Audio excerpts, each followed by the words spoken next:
大家好，我係老 Sir，今日會教9條面積體積例題同埋佢做數口訣嘅。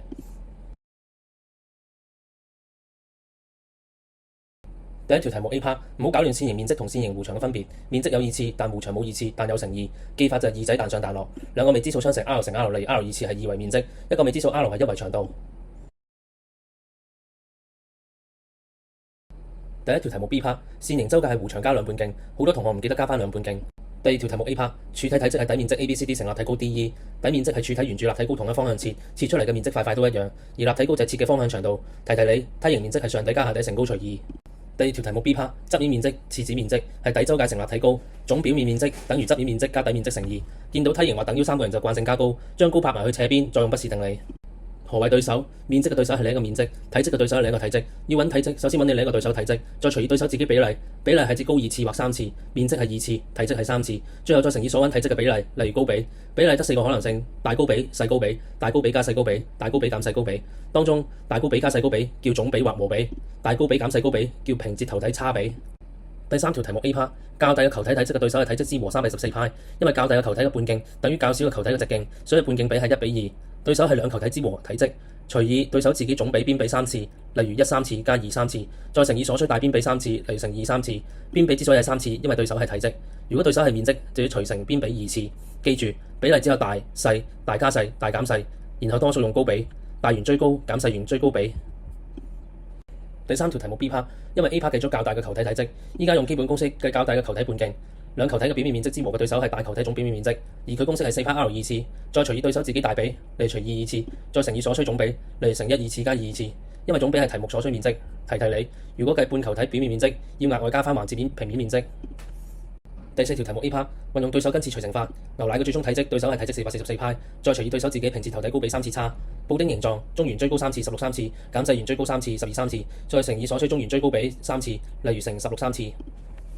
第四條題目 B part， 用圓相似公式，即係用圓除乘法。多數題目會用翻普通定義公式，求其他長度，再用呢個長度計其他面積體積。圓錐體積係1/3派 R 二次 H， 圓錐曲面公式係派 RL， 當中 L 係斜高，要用不是定理去計 L 二次等於 R 二次加 H 二次。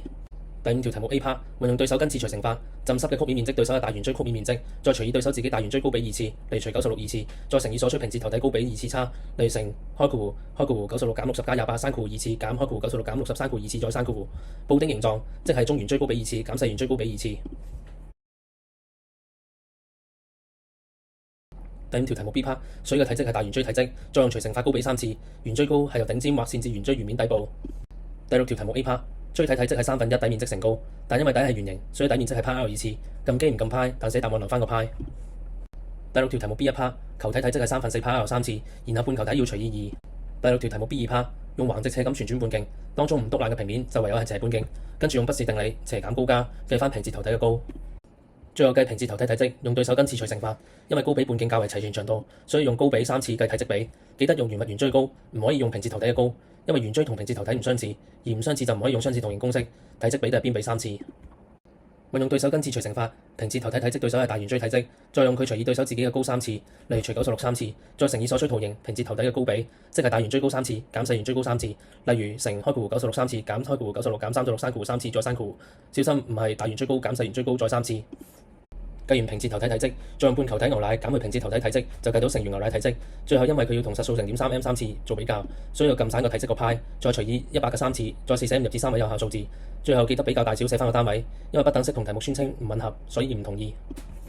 第七條題目 A part， 因為體積維度係3，但題目俾嘅面積維度係2，所以先將面積用根壓邊至邊比，再倍大3至到體積比。較大嘅角錐嘅體積對手係柱體體積，因為柱體融化成兩個角錐，所以比例係大加細。再除以對手自己總比，例如除開括弧根4 3次加根9 3次刪括弧，因為兩角錐係嚟自柱體，再乘以所需大比，例如乘根9 3次。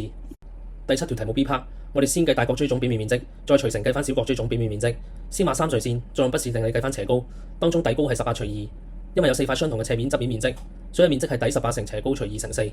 最後加翻底面積就係大角錐總表面面積，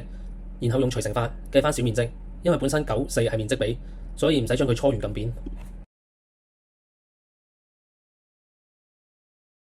第8條題目 B part， 因為俾咗高同面積，所以證明是否相似，考慮邊比二次同面積比。X 表面面積有6塊，第一塊係布丁下底64二次，第二塊係布丁上底64二次除24二次乘18二次。對手64二次，除對手自己大角錐高比2次，嚟除24二次，乘所需小角錐高比2次，嚟乘18二次。因為上底係原物上角錐底，所以乘原物上角錐18二次。最後4塊係一樣嘅側面面積。平切頭體側面面積對手係大角錐側面面積，再除以對手自己大角錐高比2次，嚟除24二次，再乘以所需平切頭體差比2次，嚟乘開括弧24二次減18二次刪括弧。第9條題目 A 一 part， 面積比已經俾咗，用根壓翻邊就係邊比。第9條題目 A 二 part， 從柱即係體積一樣，提你圓柱體積係派 R2CH。第9條題目 B part， 雖然要證佢唔係相似，有6條相似公式可以揀，體積比都係邊比3次，面積比都係邊比2次，三根體積比都係根面積比，體積比都係體積比，面積比都係面積比，邊比都係邊比。但題目方向係繼續半徑同埋高，所以最直接係比較邊比，亦即係高同半徑比。然後因為兩者不相等，所以唔係相似。